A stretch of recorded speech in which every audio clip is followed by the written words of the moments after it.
After we got moiter tins, then when Candace was working for a while as the director of the preschool that's about 2 blocks from my house.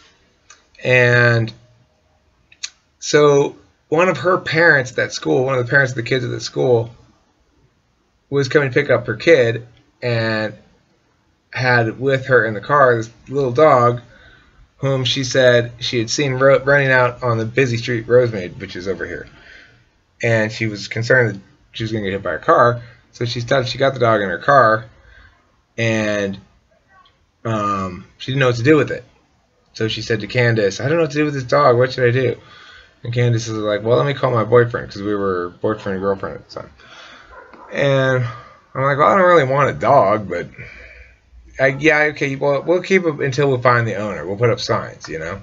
You can I'll go get her, because she was like, well, I can't keep her here with me in the office at work. I'm like, okay, I'll go get her, but we'll put up signs tonight or something. And then by the time she got home in the evening, I was like, we're not putting up any signs. This is my dog. She found me. She found me. She's obviously intended to be my dog and will forever be my dog. There's not going up any signs. Yeah. I mean, she didn't have a collar or anything. She was a stray. I'm under no obligation to put up signs, and she's happier with me. Obviously, yeah, it's Lacey. E-Y, but yeah. L-A-C-E-Y. And then there was a big time, long period of time where we didn't get any new animals, right? Then when Candace left her next job after that one, which was Rebay, when she left Rebay, that preschool, she brought home with her Barnaby, who was the class guinea pig. And, you know, Delilah wanted to keep Barnaby in the cage in her room. And I said, that's cruel. We're not keeping the animal in a cage. And we're not keeping the animal by itself either. We have to get it a mate. It's not nice. It's not kind to keep this guinea pig in a cage by itself all the time. And so I removed the guinea pigs from the cage and let them run free outside. And removed the guinea pig, and I got him a woman. And then after we had one litter of pigs, fucking Candace and Delilah convinced me to get the male guinea pig neutered, which I totally was like against. But I don't know, one of those things that like they just sort of pushed through before I could really stop it, you know. So I was like, fine. Of course, it didn't stop the babies. Why was I against it? Well, because why? I mean, it's a horrible thing to do to any kind of species of creature. Cut off their balls. I mean, why would you do that? So anyway, but it was too late. He had gotten her pregnant again. We just gotten rid of the last litter of babies. Or she just had a litter of babies. And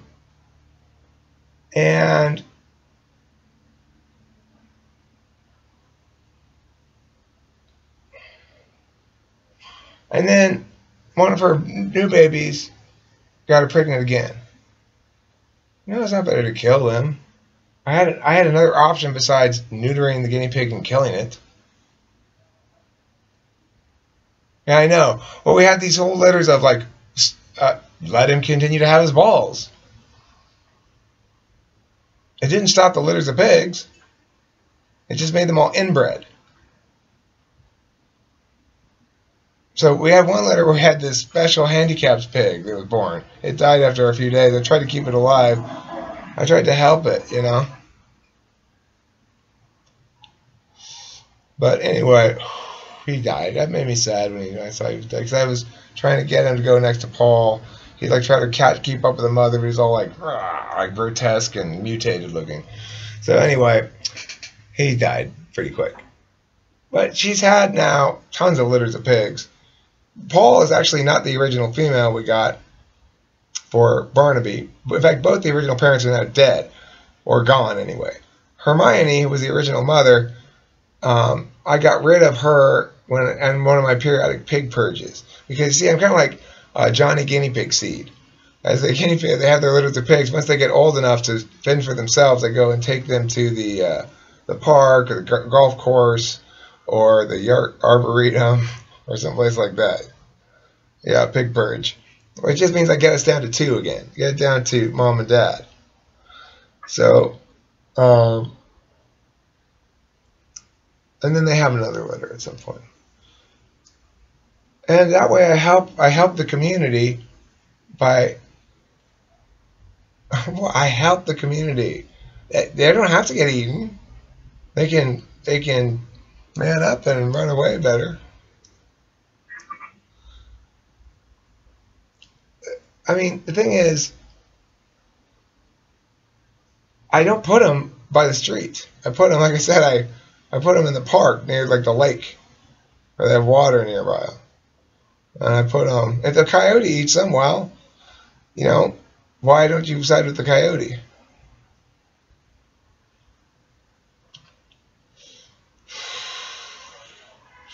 We have a lot of coyotes around here.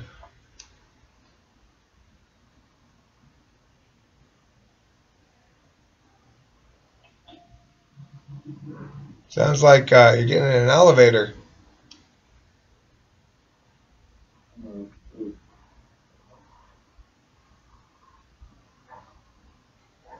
Is that you, Piles? So you really are not Metasoap then, huh? Really? I could have sworn you were. I was sure you were Metasoap.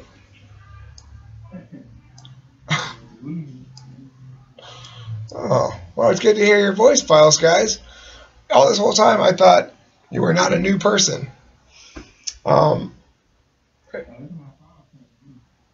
Who is it? Unify?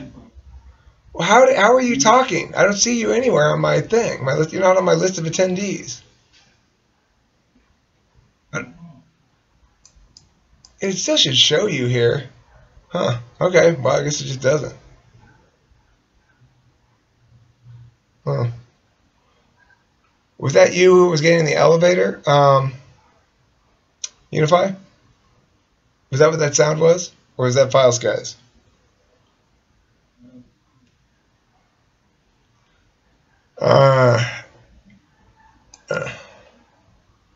Stealth. I didn't know they had stealth mode phone call.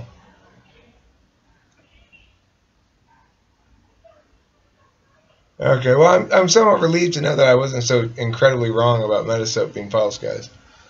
That would have been, I would have had to do some serious processing there. I would have had to go back and start thinking like, okay, well, hold on a second. I know Files, guys is Metasoap.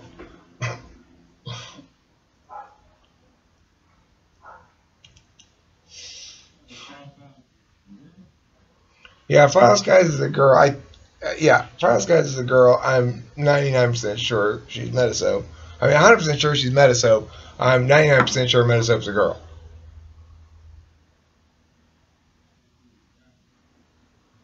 She says that, but she's just trying to trick us. She says, I want my identity to be free from any link to any other identity. So I'm completely untethered by the strings of identity. Would you say, is that an accurate reason why you don't want to? Wrong. Files, guys. We don't use words like right and wrong here. Everybody's the same.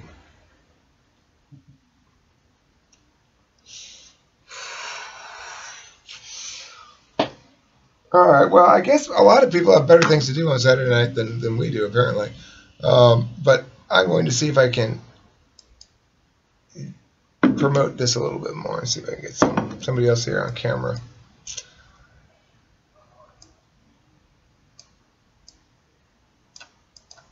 Okay, move that.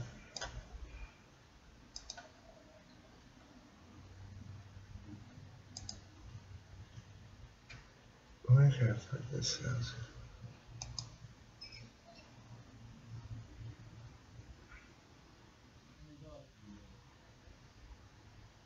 Huh? Two dogs, Lacey and Compton. I'm kind of glad, even though Compton's kind of a pain in the ass, and she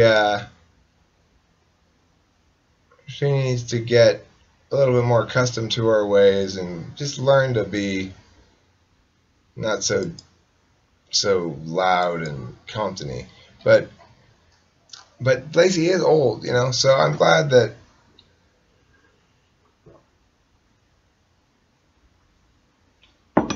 there's another dog in the mix. I think it might help keep her young longer or something, you know?